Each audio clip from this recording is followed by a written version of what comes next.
Hey everyone, and welcome to another Explainer. Let's just jump right into a genuinely fascinating psychological trap we uncovered in today's source material. Have you ever reached the absolute end of an exhausting day, looked at your to-do list, and suddenly realized you didn't cross off a single thing that actually mattered? You were doing stuff literally all day long, but the needle didn't move an inch. Well, today we're exploring exactly why busyness does not always equal real productivity. We're going to unpack the hidden mechanisms that trick us into thinking we're moving forward when we're really just running on a treadmill. So I have to ask you, are you actually working or are you just acting busy? Think about your typical morning routine for a second.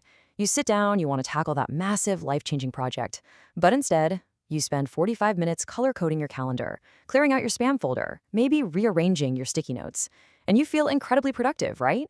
You're sweating the small stuff, you're getting things done. But are you? Or are you just performing the act of working?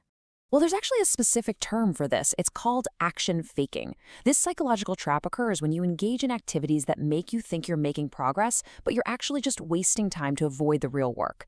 It is a brilliant, totally insidious form of procrastination. Basically, it's a dopamine-driven trap where busyness provides a false sense of achievement. When we color code that spreadsheet or answer those 3 irrelevant emails, our brain gives us this little hit of dopamine. We get to tell ourselves, hey, look at me, I'm a highly productive person, while entirely avoiding the heavy lifting that actually leads to our true goals. Now, what's really interesting about this slide is the direct contrast in how our brains process these two very different activities. Real work, the stuff that actually changes your career or improves your health, it's intimidating. It triggers fear and discomfort. It forces us to face the possibility of failure. Action faking, on the other hand, it is completely safe.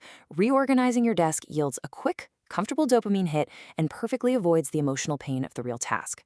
So we end up choosing comfortable stagnation over uncomfortable growth. To truly understand why we do this to ourselves, we need to look under the hood of our own minds at what is essentially a procrastinator's playground. The source material outlines this absolutely fascinating psychological mechanism that happens in our heads every single time we sit down to do something important. It's like a battle of distinct internal characters, and honestly, recognizing them changes everything. Okay, let's dive into this cast of characters that live in our brains. First up, we have the rational decision maker. This is the smart you, the one who wants to plan ahead, be productive, and do the right thing. But there is also the instant gratification monkey. This monkey lives entirely in the present moment, absolutely hates discomfort, and has a wonderful talent for hijacking the rational decision maker. Then there's future you, the poor soul who the monkey decides will magically handle all the hard work later on. The problem is, future you doesn't exist yet, so the work just piles up. Finally, there is the panic monster. This monster only wakes up when a deadline is terrifyingly close, scaring the monkey away and forcing us into a total frenzy of last-minute, stressful action.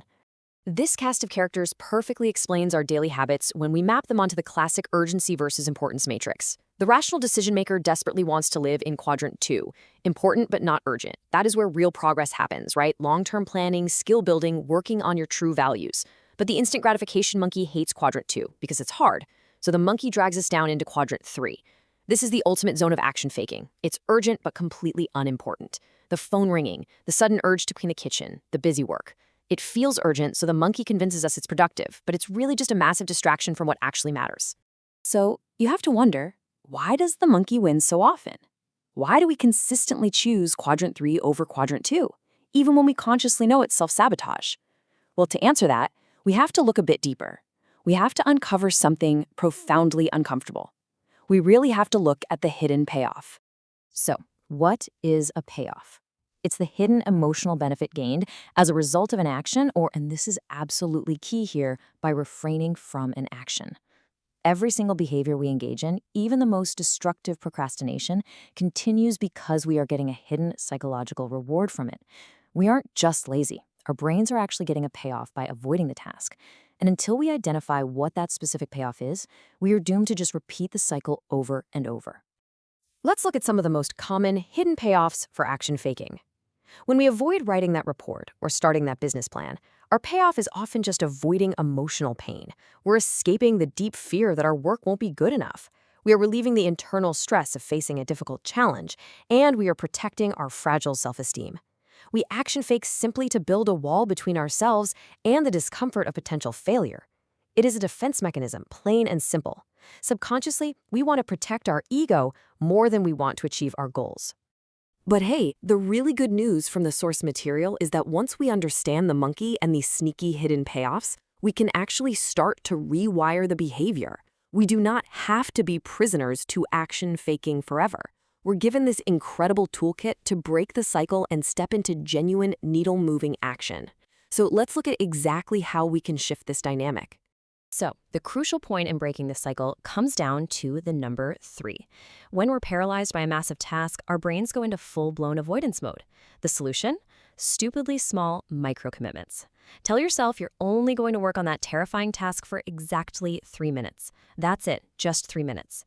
This commitment is so ridiculously small that the instant gratification monkey doesn't even wake up.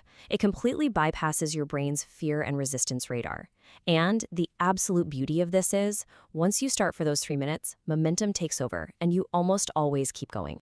Now, if you catch yourself mid-action fake, say you're suddenly alphabetizing your spice rack instead of paying your taxes, use the radar framework. It's a brilliant 3-step thought-stopping technique. First, reflect. Pause and notice your avoidance. Ask yourself, what am I actually feeling right now? Second, describe. Put it into neutral words without judging yourself. Say, I am avoiding the spreadsheet because I feel overwhelmed. Finally, respond. Choose one tiny action aligned with your actual values to break the inertia. It pulls you right out of the monkey's grip and puts the rational decision maker back in the driver's seat. And this brilliantly illustrates another highly effective science-backed approach we found, the WOOP method. It stands for wish, outcome, obstacle, plan. See, we don't just magically think about our wish and the positive outcome and stop there. We specifically identify the obstacle, our internal resistance, our own specific flavor of action faking. And then we make a concrete plan to defeat it. By anticipating our own excuses before they even happen, we totally rob them of their power over us. That WOOP plan comes to life through what's called implementation intentions. For example, if I feel overwhelmed, then I will work for just 3 minutes. This is the ultimate weapon, guys. You are pre-deciding exactly how you'll act when the monkey tries to distract you. You aren't relying on willpower in the heat of the moment because, let's face it, willpower fails. You have a hard-coded script ready to execute. If I want to check social media, then I will take 3 deep breaths instead. You literally pre-program your own success. As we bring this all together, it really helps to remember that old proverb, the best time to plant a tree is 20 years ago. The next best time is now. It is so easy to get frustrated about the hours or days we've spent action faking in quadrant 3. But the past belongs to the past. Those hidden payoffs kept us safe for a while, sure, but we don't need them anymore. What actually matters is the choice we make in this very moment. We have the tools right now to quiet the monkey and do the work that actually moves the needle. Which leaves us with one final thought to close out this explainer. What real action will you take today? Not busy work, not organizing your folders, not checking emails for the 10th time. What is the one uncomfortable, genuinely important 3-minute step you can take right now to actually move your life forward? The choice is entirely yours. Thanks so much for joining me on this explainer, and I will see you next time.